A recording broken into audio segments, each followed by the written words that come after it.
뭐라고? 몸속에서도 정전기가 일어난다고? 챕터 1. 마찰이 있는 곳에는 반드시 정전기가 발생한다. 어떤 분야든 마찬가지겠지만 전문가란 사람들은 알기 쉽게 설명하는 데 서툰 법이다. 자기는 뻔히 다 아는 내용들이다 보니 아무런 예고 없이 전문 용어가 툭 불쑥불쑥 튀어나오기 때문이다. 그래서 나는 체내 정전기에 대해 관심을 가진 고교 동창 K에게 부탁했다. 체내 정전기에 대해 이해가 안 되는 부분이 있다면 어딘지 알려주게. 그러자 K가 이렇게 대답했다. 이해 안 되는 부분 말인가? 있지. 어딘가 하면 몸속에서 정전기가 발생한다는 부분이야. 전혀 상상이 안 돼. 몸속에서 정전기가 왜 어떻게 생기는데? 이것은 체내 정전기 이론에서 기초 중의 기초다. 지금까지 체내 정전기에 대해서 아무리 설명해도 모두들 멍하니 아무 반응이 없었던 까닭이 대부분을 이해하지 못했기 때문이었나 보다. 겨울의 어느 맑은 날에 차에 타려는 순간 혹은 문 손잡이를 잡으려 할 때 빠직하는 현상만을 정전기라고 여긴다면 아직 정전기의 진면목을 모르는 것이다. 이러한 현상은 보통 체 표면에 쌓인 정전기가 한꺼번에 방전될 때 찌릿하는 충격과 함께 온다. 정전기는 어떻게 생기나? 지구상의 모든 물질은 원자라는 입자를 가지고 있다. 원자는 음전하를 띠는 전자, 양전하, 플러스를 띠는 양성자, 전하를 띠지 않는 중성자로 구성된다. 양성자와 중성자는 원자 핵을 구성하기 때문에 외부 자극이 있어도 이동하지 않지만 전자는 마찰 등의 힘이 가해지면 다른 쪽 물질로 이동한다.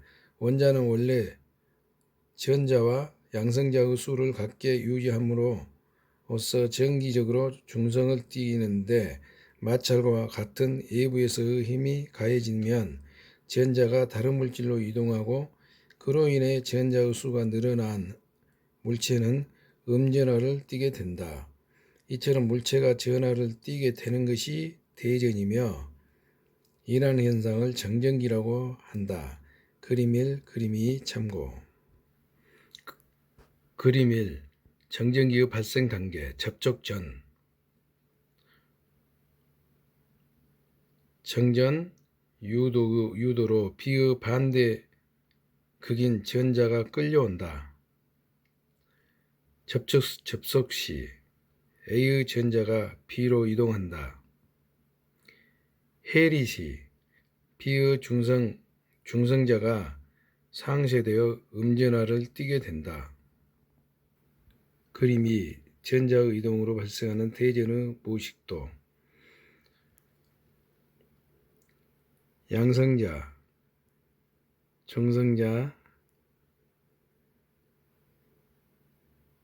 양성자 플러스와 중성자 플러스 마이너스 여기가 전자보다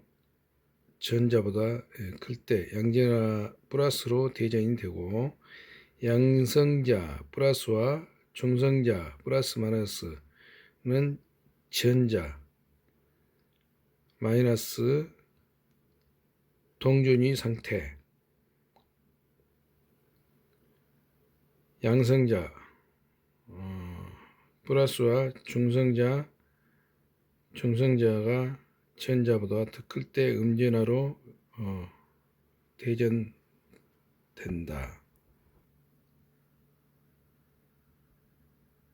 정전기는 둘 이상의 절연체가 마찰할 때 발생한다. 체내에서는 주로 적혈구와 혈관 혹은 적혈구끼리의 마찰 때문에 발생한다.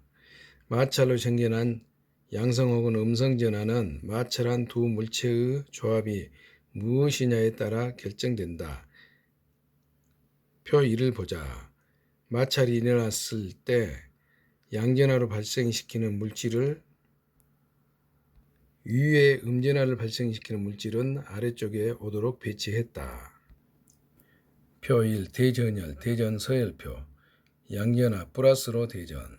초산 셀룰로스, 테플론, 염화비닐, 셀로판, 셀룰로이드, 카네칼로, 포리에스텐, 카베이드, 벨론, 다이넬, 데이크론, 사란, 울론, 스타이렌 수지, 비닐론, 백금, 흑고무, 황산, 은, 황동, 니켈, 구리, 철, 마, 경질고무, 종이, 크롬, 카드뮴, 아연, 알루미늄, 아크릴, 아세타이트, 카세인, 사람의 피부, 비단, 면, 납, 레이온, 양모, 나일론, 운모, 인모, 유리, 공기, 성면, 음전화 플러스로 대전. 초산 셀룰로스 분자 속의 하이드록시기를 아세틸화한 초산 에스터, 아세테이트, 섬유를 만들거나 불연성 필름, 플라스틱, 전기, 제련체 따위를 만드는 데 쓰인다.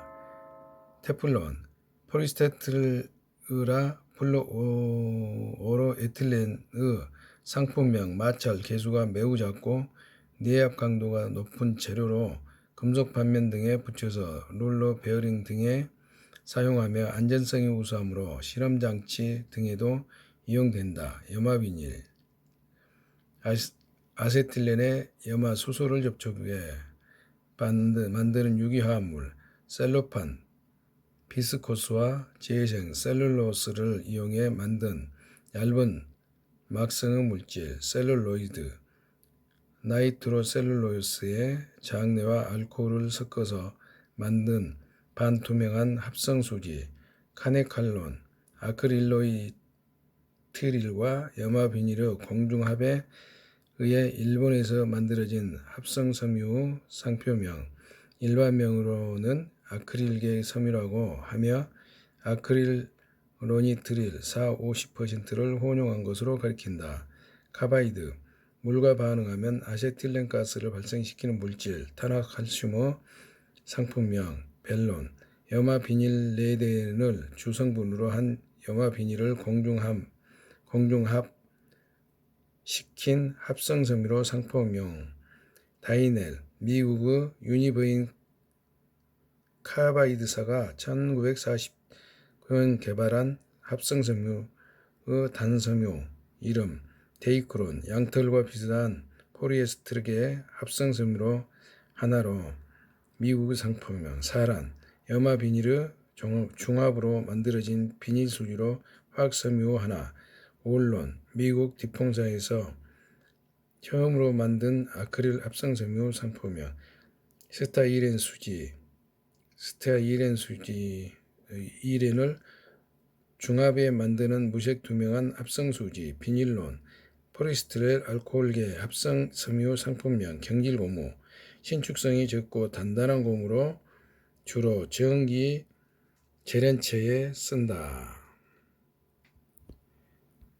예를 들어 위에서 네 번째에 있는 셀로판과 일곱 번째의 폴리에스텔렌을 서로 문지르면 셀로판을 양전하로, 포리에스테르는 음전하로 대전된다. 또 폴리에스텔렌에 경질고무를 마찰시키면 폴리에스텔렌은 양전하로, 경질고무는 음전하로 대전된다. 이 같은 배열을 대전열이라고 한다. 대전 즉 어떤 물체의 전기성이 양성인지 음성인지는 마찰하는 물질에 따라 결정되며 물질 사이의 전이차는 대전열에서 멀리 떨어져 있을수록 커진다. 표 1에 따르면 가장 큰 정전기를 일으키는 조합은 초산 셀룰로스와 성면이다. 또 사람 피부는 공기와 마찰이 일어났을 경우 양성으로 대전됨을 알 수 있다. 사람의 피부는 공기와 마찰이 일어났을 경우 양성으로 대전됨을 알 수 있다. 마찰이 일어나면 그곳이 어디든 전하량이 크게 작든 정전기는 반드시 발생한다. 초등학생 때 책받침, 플라스틱으로 머리를 문질렀다가 떼면 머리카락이 딸려 올라가는 것을 봤을 것이다. 이때 책받침은 양전하로 대전되고 머리카락은 음전하로 대전된다. 그림 3 참조. 그림 3. 책받침과 머리카락 사이에서 발생하는 정전기. 책받침이 양전하 플러스 머리카락이 음전화 마이너스. 이는 책받침과 머리카락의 마찰로 정전기가 발생했기 때문에 일어나는 현상이다. 책받침과 머리카락의 경우 서로 문지르는 시간이 짧기 때문에 발생하는 정전기의 양도 적어서 타닥하고 불꽃이 튀지는 않는다. 책받침은 플라스틱, 염화 비닐이다. 플라스틱이란 소재는 대부분의 전기가 통하지 않는 거의 완전한 절연체이다. 하지만 책받침을 수혜태, 겨드랑이에 끼거나 머리카락에 대고 문지르면 정전기가 발생한다. 일단 발생한 전기는 절연체의 표면에서 갈 곳이 없기 때문에 그곳에 오랫동안 머무른다. 이것이 대전, 즉 정전기의 정체이다. 실제로 책받침 플러스는 수에타 마이너스와 접촉한 순간에 정전기가 발생한다. 이를 접촉 대전이라고 한다. 다만 접촉만으로 발생하는 정전기는 아주 소량에 불과하다. 그래서 책받침과 스웨터를 비벼서 정전기의 양을 늘린다. 이를 마찰 대전이라고 한다. 비비고 문지르면 단순히 접촉만 하고 있을 때보다 그 면적이 몇 배로 늘어난다. 책받침을 문지르면 문지를수록 정전기는 많이 쌓인다. 필름을 벗길 때 일어나는 정전기는 박리대전이라고 한다. 또 배관 내로 압송되는 분체, 액체, 기체 등에서도 정전기는 발생한다. 이를 충돌대전이라고 한다. 훨씬 미약한 마찰로 정전기는 발생한다. 인체가 감지하지 못할 뿐 우리 몸 주변의 모든 곳에서 정전기가 발생하고 있다. 정전기는 두 종류 절연체가 마찰할 때 발생한다고 설명했다. 하지만 전기가 통하는 성질의 금속, 즉 토체에서도 정전기는 발생한다. 금속의 일부가 접지된 경우에는 전하가 자유로이 이동할 수 있기 때문에 대전은 일어나지 않는다. 즉 도체의 전위는 항상 동전위를 유지한다. 하지만 저전물 위에 놓인 상태라면 사정은 달라진다. 플라스틱과 마찬가지로 정전기가 차곡차곡 쌓인다. 전기 저항이 높은 경우 전기가 자유로이 이동할 수 없기 때문에 전자는 빠져나갈 곳을 잃고 그 자리에 머물러 정전기가 된다. 즉 전기가 잘 통하는 금속이라 해도 고무 위에 놓아두면 정전기가 쌓인다. 토체인 금속도 이럴진데 인체에는 당연히 훨씬 많은 정전기가 쌓이지 않겠는가? 담배 연기가 흩어지는 것도 정전기가 때문이다. 정전기가 어디서든 발생한다는 사실은 다음과 같은 상황을 떠올리면 이해가 빠를지도 모르겠다. 흡연자의 수가 많이 줄여 예전처럼 흔한 광경은 아니지만 담배 끝에서 연기가 피어오르는 모습을 떠올려보자. 연기가 마냥 한 줄로만 올라가지 않는다. 조금씩 퍼지다가 결국 희미하게 사라진다. 왜 연기가 주변으로 퍼지는지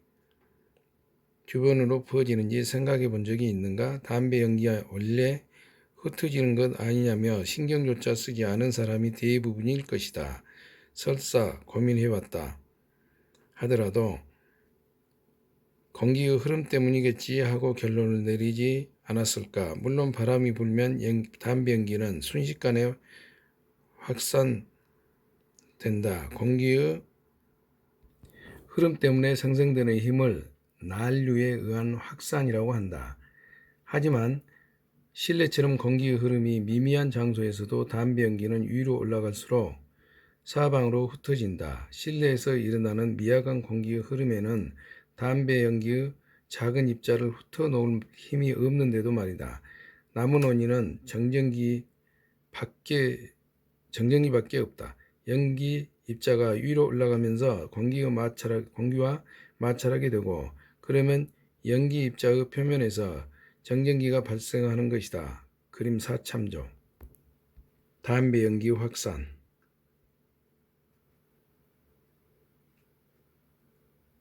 연기 입자가 이렇게 위로 올라갈수록 확대되고 있습니다.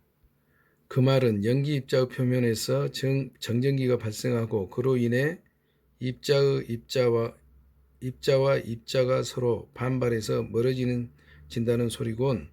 K가 앞질러 정답을 말해주었다. 그렇다. 전자가 이동하는 성질이 있기 때문에 연기 입자는 음전하로 대전되는 경우가 많다. 하지만 연기 입자가 항상 음전하라는 뜻은 아니다. 조금 어렵게 들릴지도 모르나 연기에 발생하는 정전기가 무엇과 서로 스치느냐에 따라 연기 입자는 양전하를 띠기도 하고 음전하를 띠기도 한다. 공기와 스치면 연기는 음전하로 대전된다. 앞의 예를 가지고 설명한다면 플라스틱 책받침으로 스웨터를 문지르면 책받침의 원자에서 전자로 떨어져 나와 스웨터로 이동한다. 스웨터는 전자가 양성자보다 많아졌기 때문에 음전하로 대전되고 책받침은 전자가 줄어 결과적으로 양전하로 대전된다. 양전하로 대전된 책받침을 머리카락에 가져갔더니 머리카락이 들려붙었다는 건 머리카락이 음전하로 대전된 상태라는 뜻인가? 19쪽의 대전 서열표에서 보듯이 머리카락은 근소한 차이긴 하지만 공기보다는 양전하로 대전되기 쉬운 물질이라 미약하게나마 양전하로 대전된다.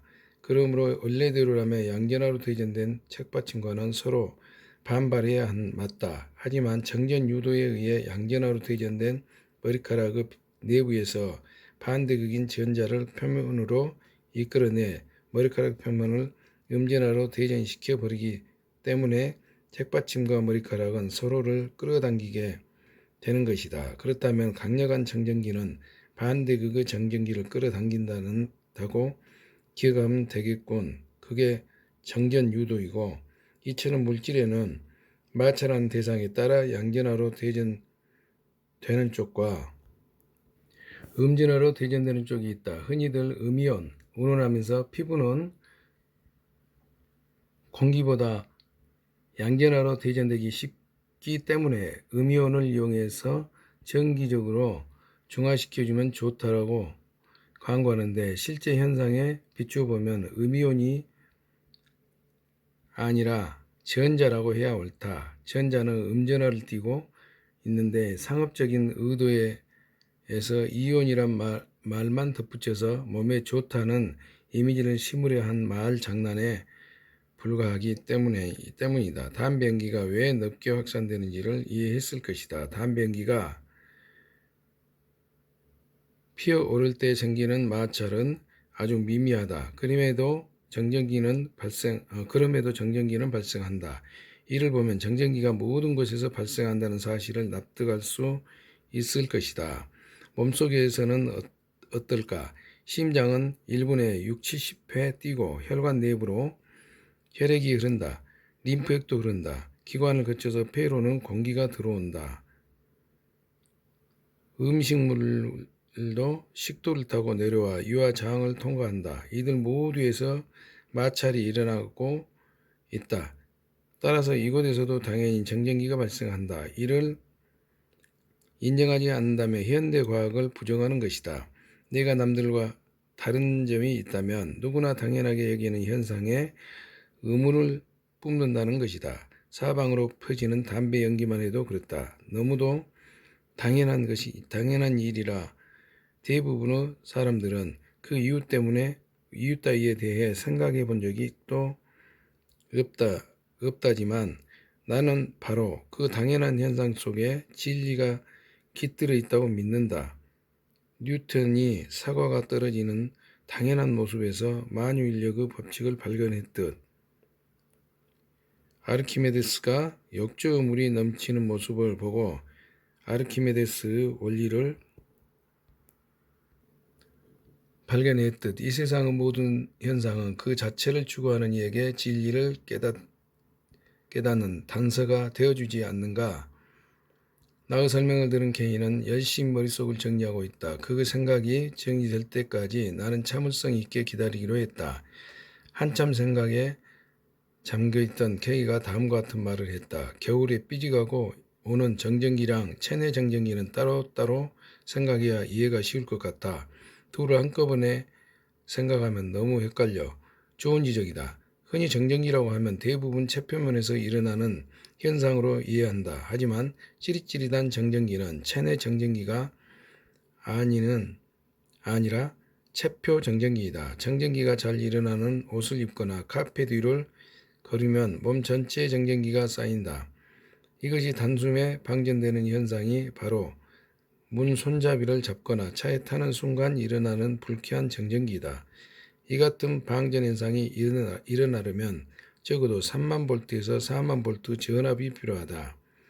체표 정전기도 몸에 악영향을 미치므로 정전기가 잘 일어나는 옷을 안 입고 전기 제품에 둘러싸인 생활은 되도록 멀리 하는 것이 좋다. 앞에서도 말했듯이 혈액이 혈관을 흐르거나 할 때 체내 정전기가 발생한다. 림프관과 림프액 사이에서도 호흡을 할 때도 심장이 박동할 때에도 음식물이 소화관을 지날 때도 정전기는 발생한다. 이 책에서 다루려는 주제가 바로 체내에서 발생하는 정전기이다.